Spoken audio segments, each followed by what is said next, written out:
ပြောတဲ့စုငါရင်ခွဲပြီးငိုရလဲရှိပါစေ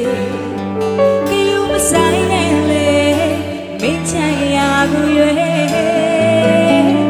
ငါခံစားလို့နေရပြီ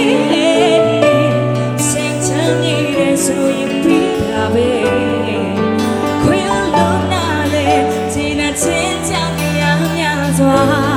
မင်းစီမ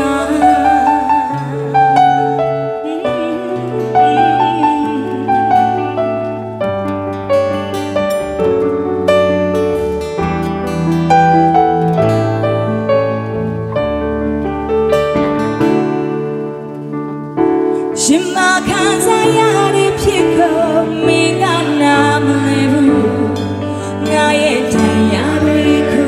ထိတာရှင်လည်းမချက်သေးဘူး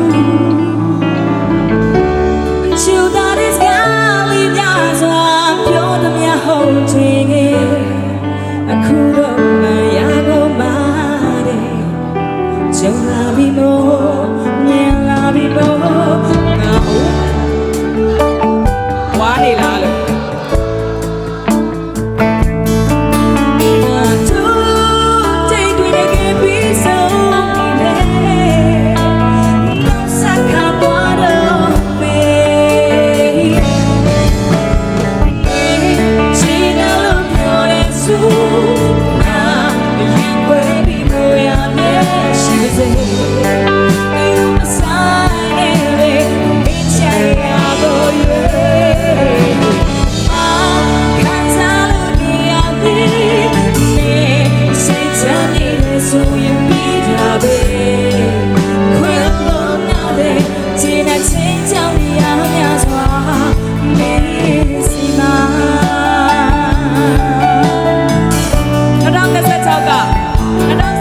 လို့မျိုးတော့အသေးကွဲစရာမလိုဘူးလို့ထင်တာပဲ။ဟောလေ2026